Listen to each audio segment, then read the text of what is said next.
I'm hard-headed. I'm like, I don't want to wear glasses. I don't want to wear glasses. And you're not wearing any contact lenses. I can't put in contact. I tried.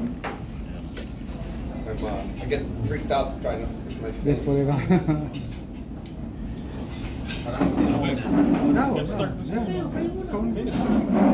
Layman nyo lang Just tell ako me. ito. Okay. I'll just look straight ahead in the middle. Yeah, yeah. Is that fine? Yeah, Yeah. Sige lang. Okay lang. So, you can look here. Okay. Okay. So, sige, start ko na. Do you want me closer or is it okay? That's fine, sir. Yeah, I think dapat kasi yung mic ng phone baka yung pick up. Okay. Meron siya. Yeah. Lapit na ako. Yeah. Lapit ka. Lapit. Yeah, ikaw Charles. Yeah.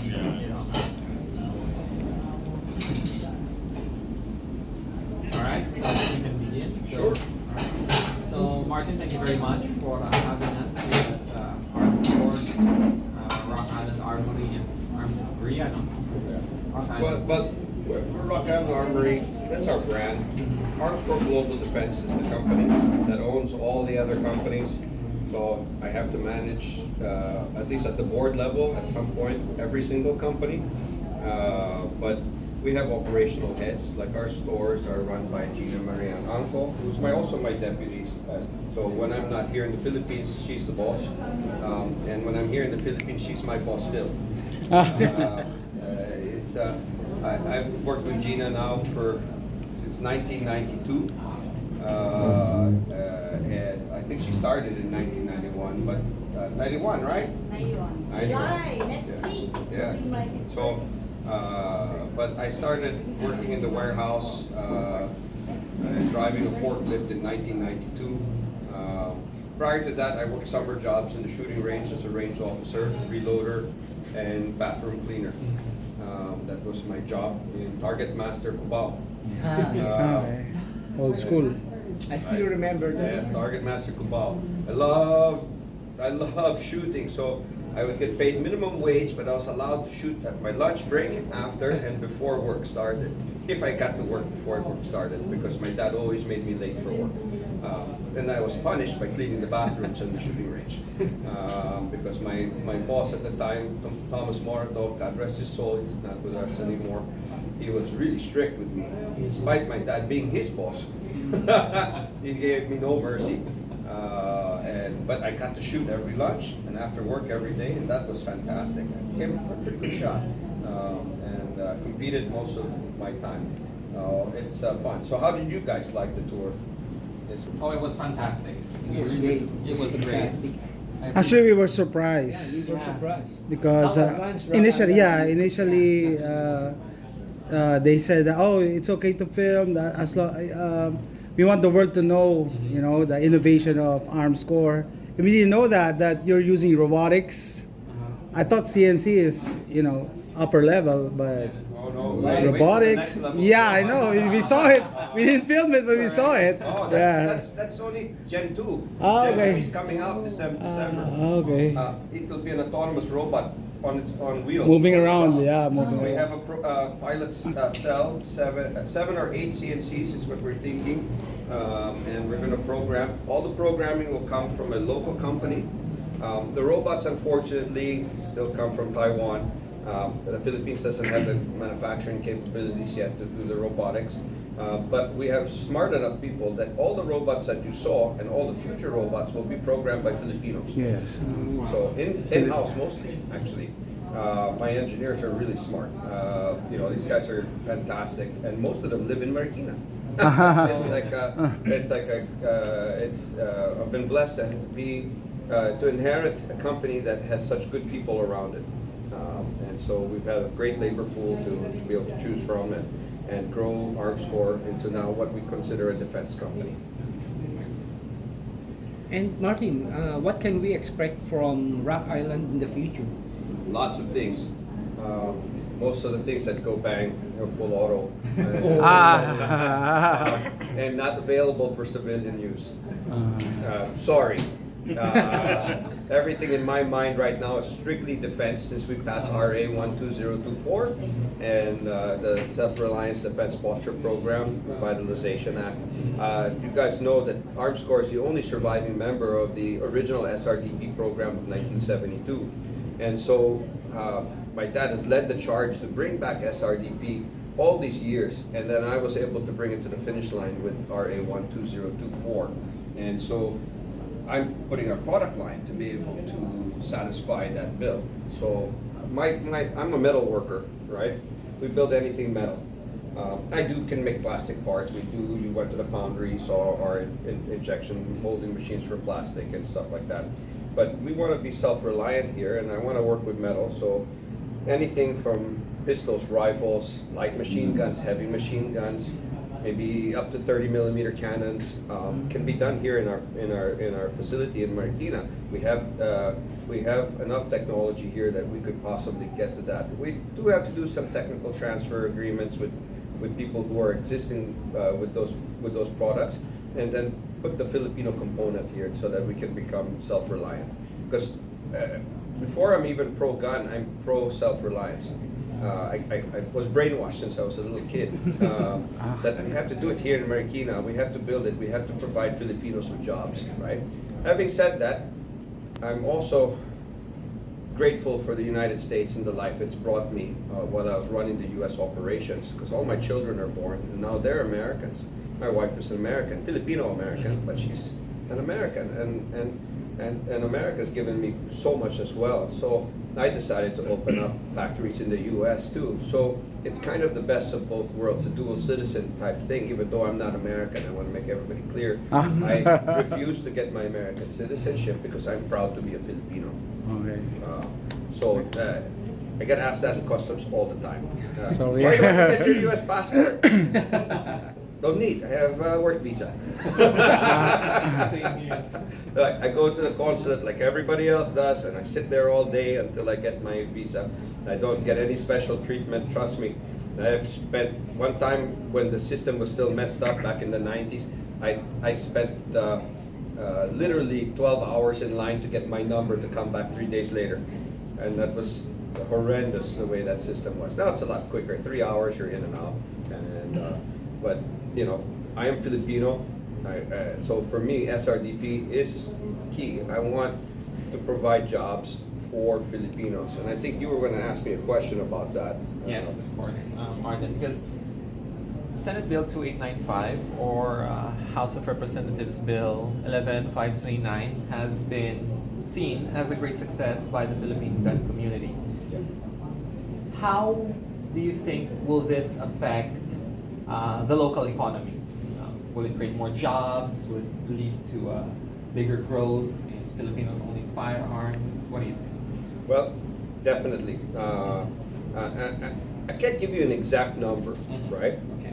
But if you look at it, if a Filipino can buy 50 rounds now, and he's coming to a gun show all 4 days, buy 200 rounds.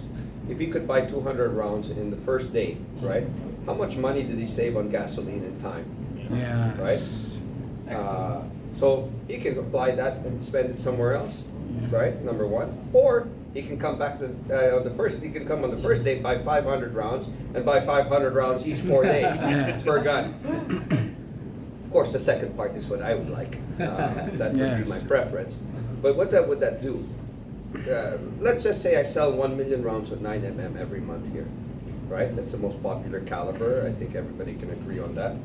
So we just times it by 10 legally, right? Without sports licenses or anything.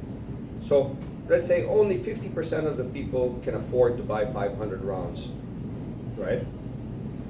So we go from 1 million to 2.5 million, 3 million rounds. That's 3x, right? So what do I have to do? I've got to employ Filipinos, right? Right? Very nice. We've got to maybe get an extra person in the gun stores, right? Maybe because we made it ease of doing business and we don't have to go all the way up to SILG, and you can get your license to have a dealer's license in a shooting range for 10 years, all these new shooting ranges come up, right? If you have a range as big as the Marikina range we have, we employ like 60 people there, right? So now you have all this new employment. That's if you spend all your money with me. Please do. But you know, it'll even help the other dealers. Let's say, you know, trust trade. You know, it's no secret we don't really get along at times because we're always going against each other in the bids and stuff like that. You know, they bring in MagTech, they bring in Glock, right? You think that they're not going to have 2.5 times, 3 times more sales? You think they're not going to open more stores, right? And I pray that they do, because I worked on this bill so hard for the gun owner. I didn't work on it to say, well, trust rate, no, I don't want you to grow, I only want Armscor to grow. I want the whole community to grow. So according to the police in the hearings, there are 2.5 million gun owners now, right? Or close to it, that's what they said. I'm not so sure that that number is correct, but they would know better. They handle the licensing and registration of the firearms, right? If that's what they claim. So now it's easier to get a firearm. You know, it's not as harassing and all of that. It's easier to buy ammunition. You know, easier to open shooting ranges, make stores more accessible.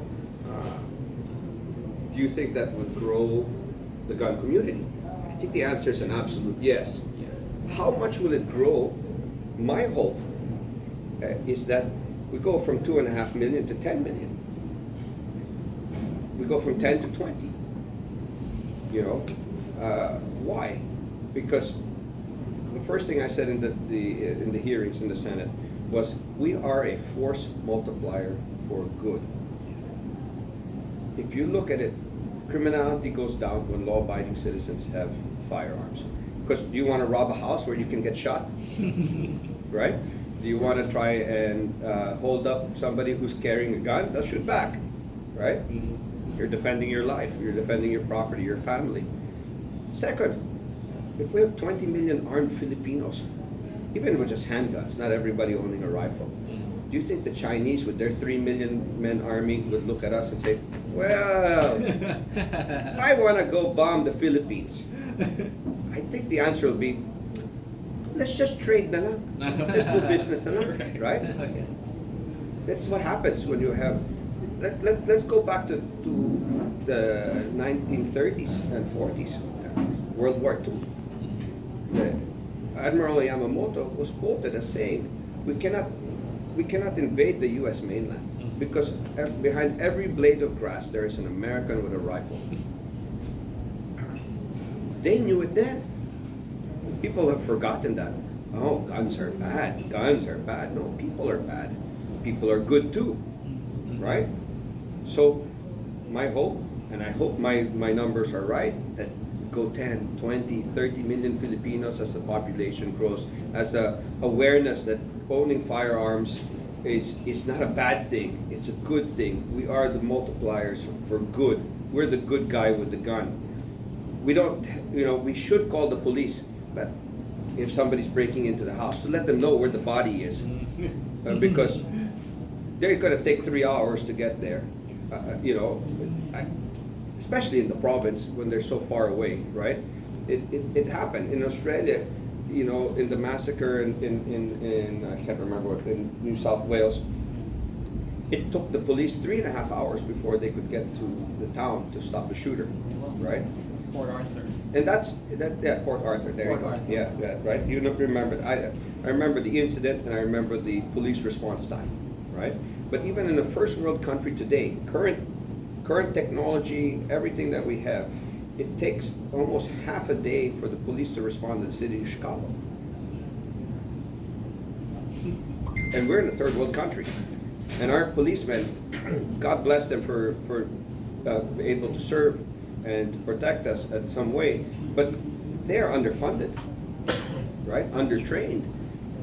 I pray that the new chief can lobby to get all the ammo he needs to have proficiency for his policemen, because that's what we need.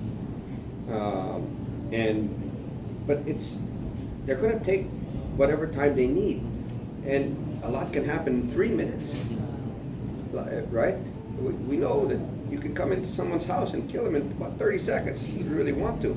Yeah, that's true. And walk out in the next 30 seconds, and guess what? Police come 3 minutes later, you're gone. You've got a head start, you know.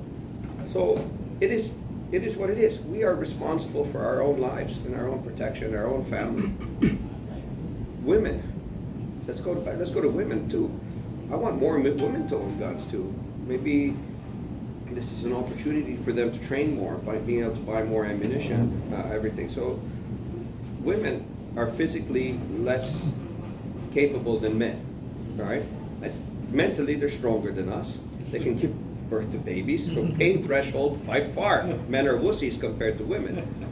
But physically, I mean, I'm not a small guy. I can overpower most women. I mean, Ronda Rousey, the exception. She'll beat me up, right? But, you know, aside from that, what do you got, right?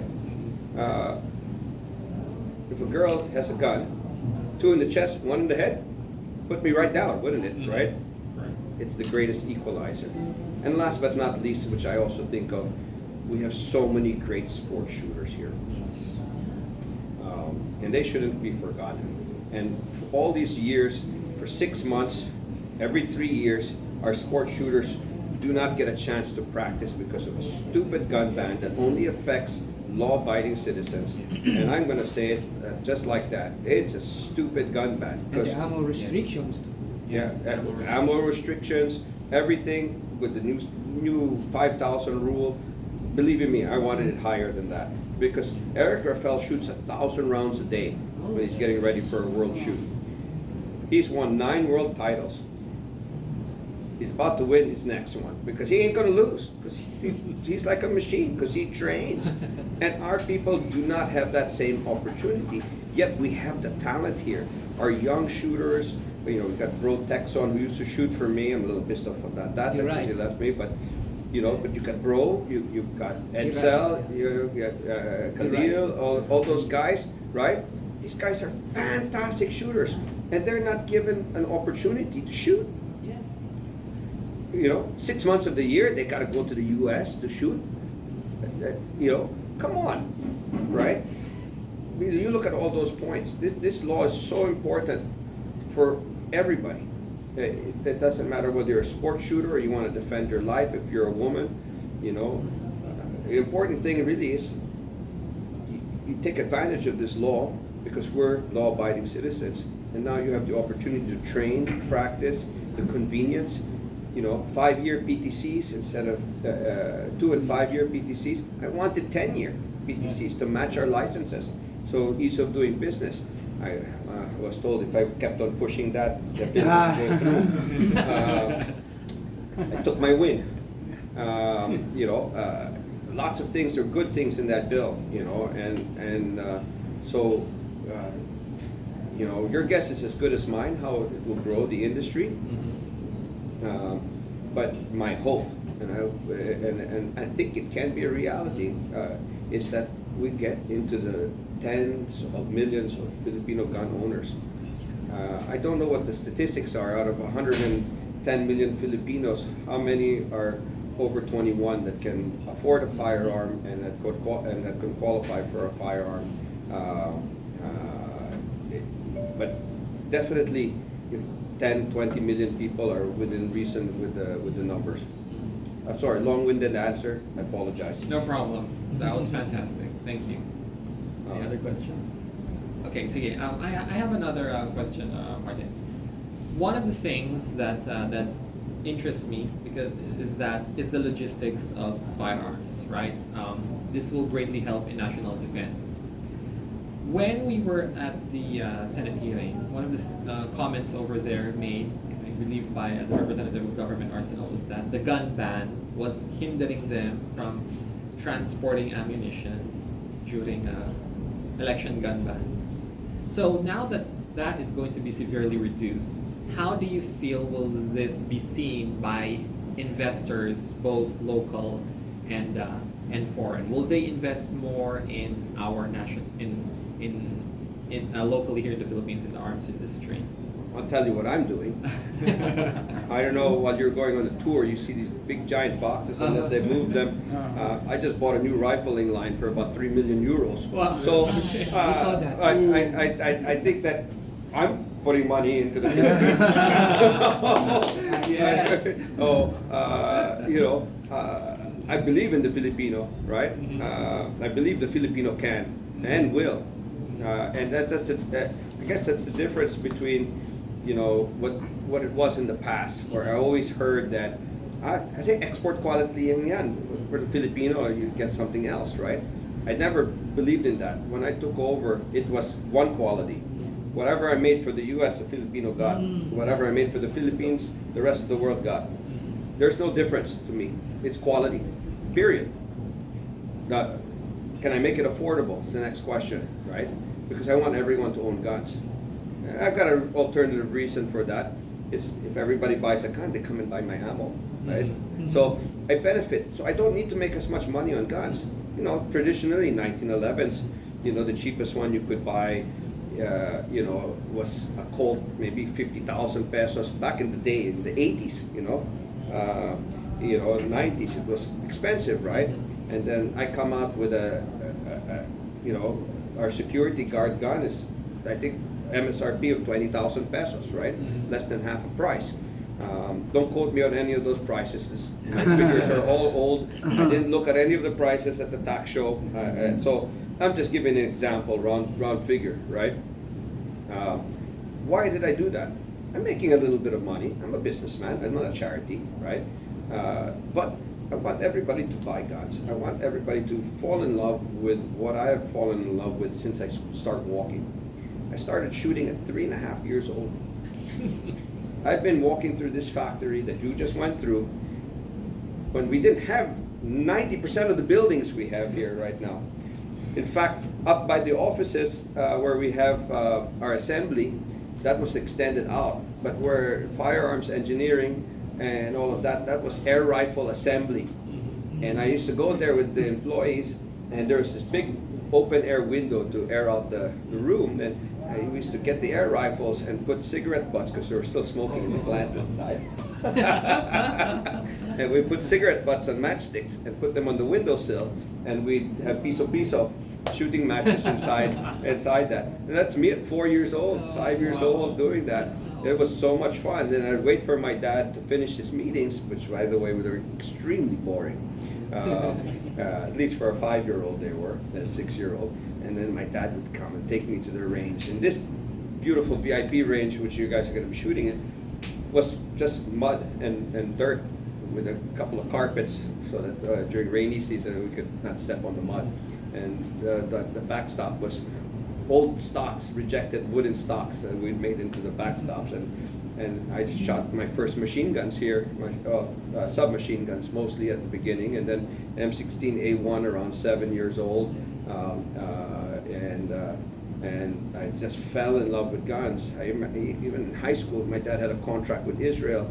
We had to shoot barrels of 9mm ammo with Uzis. Oh, what a great day that was. Imagine you have somebody loading your magazines and you just get to shoot 30, 40,000 rounds with everybody just going crazy, Ramboing it, everything. Man, that was so much fun here. That's how I grew up, and I love guns. I love the business too. I mean, life has put me in a position where I get to change the laws. Oh my God, my country, for the better. 2 laws in 2 years, one benefiting the sport that I love, and all the people that I've always advocated for, right? The other is for the Filipino employment, for the workers that I love. Man, it's like, holy crap, this job's fantastic. I mean, it's like, what other chance do you get to do that? My dad did his best. I love my dad, and I know he did his best. Everybody says, how did you do all of this? And I said, the stars aligned. Because there's no other explanation. God has blessed me. The stars aligned. God has blessed me. God put me in the path of the right people. It was my choice of whether or not I pursued it. Sure, God gives you free will, but He gives you those opportunities. This is what I've been praying for my whole entire life. It's not about me. I will tell you right now, you can ask anybody. I have not taken a raise since I've taken the job as president of Armscor. Not once. It's 12 years now. I've not taken a single raise. I have a bonus system. If we do well, I get a little bit of extra money at the end of the year. If I don't do well, like last year, I don't get any money. All right? It's the way it goes. I'm performance-based. But I so enjoy seeing my employees, knowing that they can feed their families, put their kids through school, especially when I hire their kids to work for me, because I've been working for 35 years for my family. So I'm hiring their kids now, and I'll probably die hiring their grandkids. All right, it's just so much. I'm so proud of my guys here in Armscor. That they do such a great job, and I love them so much. This is a family business. I was told that maybe we should go public, and I said I would lose the culture that I love so much if we went public, because I really want this to be the Armscor family. This is the headquarters, Marikina, Philippines. This is where it all began. This is where it will continue, and this is what I would love to see always. Is that this culture, growing it, building the things that go boom, the things that go brrr, Right, what boy doesn't grow up wanting to shoot a machine gun? I don't know. You guys are gun bloggers, so you are in the same. We have the same blood running through our veins, right? I get to create this stuff, right? I get to sit with my guys and say, what's the next project? What are we going to do next? What are we going to build next? This is what I'd love to see. Ask everybody, what do you think you guys would like? I talk to sales, I talk to marketing, and say, what do the people want? I'll go talk to people at the gun shows. I've done maybe 2,000 shows in my life. You see tax show, AFAD here, right? There are plenty of shows around the world, especially in the U.S. I worked retail for my dad. I did the gun shows every weekend, 52 weekends of the year in California when we were based out of California for 7 years. I didn't have a weekend off. I was doing gun shows. And so I talked to everybody. And NRA, I talked to 11,000, 12,000 people in one weekend. How do I know it's that? Because I would go to NRA with 10,000 flyers and I would run out by Saturday afternoon. That means I talked to 10,000 people. So it had to be more because I still had a day and a half more to go the next day. These are not exaggerations. This is my life. 35 years. Been working since I was 15 for the family. I've been coming here since I was 3.5 years old. You can ask. I have one staff member that still remembers me at that age. She started working the year I started coming here, and she takes care of me to this day. She tried to retire. I didn't let her, so I can't live without her. And she's like Gina. Gina's 30, by the way. She claims she's in her 60s. I don't believe it. I changed her birth certificate. I have enough connections now. If I can change a couple of laws, I can change the birth certificate. So she's not retirement age yet. So it's been a real passion of mine. It's been so much fun. You saw me at the hearings and stuff like that. I want to fight for you guys. I'm not afraid. Careful, but I'm not afraid. Any other questions? Yeah. How do you feel was the performance of the technical working group and everybody behind the scenes who also worked very hard for the success of the two bills of Congress? Okay, so all the ComSecs, for sure, Lawrence is gonna get a little credit for that, right? They're working in the background, but even on the House side, the congressmen and the senators give their orders, but the guys, doing the grunt work, right? The ComSecs and the legislative aides and stuff like that. Those are the guys who do the real work, to get it through the finish line, right? And I've been fortunate enough to become friends with them and to work with them. And you might think, oh, he's the president of Armscor, Mayariano, Yes, I'll talk to the senators, I'll talk to the congressman, I'll talk to the president.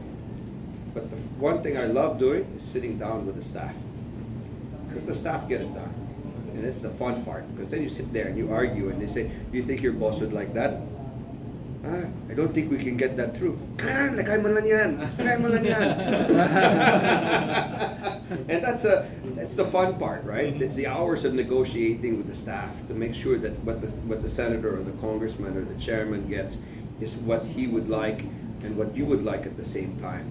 And when you have that framework, then you can go back to the bosses and say, "Oh, Senator, ganito naman, no? Oh, why do you want it like that? Well, this is my reasons why, and I think we can get this through. This is the right language, and you're knowledgeable across the board." But without their help on doing the grunt work, nothing gets done. I learned that. I learned that actually selling to my customers in the U.S. Every time I went straight to the boss, nothing ever got done. If I went to the staff first and got their permission, and I went to the boss afterwards, it always got done. So that's the way to do it. Because what do you think the boss is going to? Ano, what do you think of Martin Tuazon? Pwede ba ito? You know, boss, wag na. You just throw it away. Whatever you talk. It's the truth, right, Lawrence? When you don't like somebody, boss, wag na. It's the way it goes. But do you like them? Si Martin nandito naman. Hey, let's make time for him. Let's hear him out. Because we've already talked. It's the way it goes. It's I think you cannot come in with an air that you're the only one who can get this done, or it's only the senator who can get it done. Or it's a combined effort from everybody. I give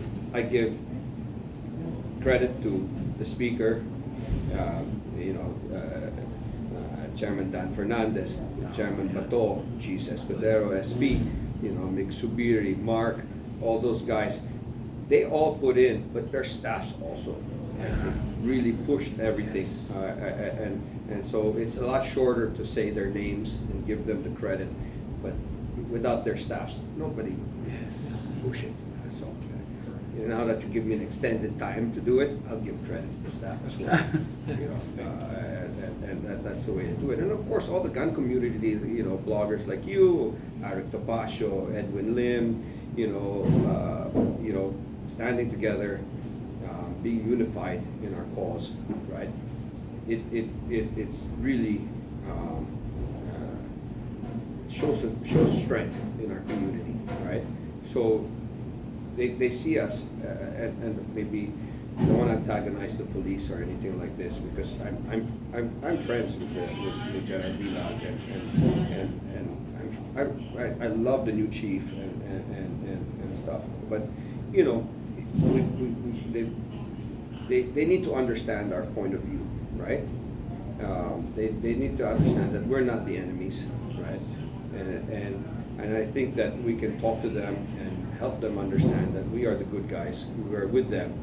We're not against them. We are with them. Can you also be with us? Yes. Right? So slowly but surely the answer seems to be that they are coming with us, because we've always been with them. We've always respected the police. We've always respected the military. I'm so proud of those people who really give up really their I would say they are put in a position where they can give up their life to protect us. That's the right way. Man, we have to honor them, right? We have to respect that, because at any point in time, they can get shot, they can get killed, right? And what are they doing? They're protecting us, whether they're police, military, Coast Guard. Their job is to protect the Filipino people. So we always have to be with them. Sometimes you just don't look like they're with us. So it's our job to say, no guys, we love you, man. We can work with you. We just want to be law-abiding citizens and follow the law. And we just are asking for respect on that. Don't look at us because we want to buy a 5.56. You're a criminal. What do you need a 5.56 for? Well, I'll tell you what I need a 5.56 for. If I'm in the farm and I have NPA and you guys aren't around, They have 5.56. I need 5.56. Let's go even further. I have a 5.56, and the Chinese are thinking of coming in. You think they'll come in if there's 20 million people with 5.56? I think the answer is no. So we are a deterrent. Well, I really think that it's really, our job as gun owners, as law-abiding citizens, to tell the police, we love you, we want to work with you, and we respect you wholly. We're just looking for the same in return.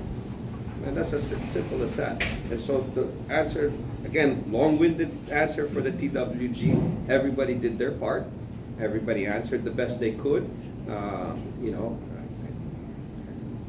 Attorney Hector answered wrong in the committee hearing in the Congress, because where in 10591 does it say shall? And he said, no, it says may. Oh, no, 10591 says shall. I can quote it because I know my dad and Gina fought for that word shall. And so, all due respect to the chairman, Akop, sorry, it was there. I'm sorry I wasn't at the hearing. My fault. I was watching it on the iPad, and I almost broke my iPad in half when he answered wrong. Because I know the law so in and out, and I couldn't believe a lawyer didn't know that law. That he's in the business, Because also the same mentality, I guess, is that even though it says shall, it's may. Well, may, because to do that, we just have to let them. We just have to realize that they do control it. So we have to work with them all the time, and I end up becoming friends with a lot of these generals and a lot of these colonels. They're really great people. They just have a different mindset than us. So it's our job to sell our mindset to them. So an answer helped, except for police. That's it. No, you can put that. Because it's One on true. one with Mr. Tuazon. It's true, right? Of President of Armscor. That they were not really helping us out. They were on the other side of the table. And I had a lot of fun with that.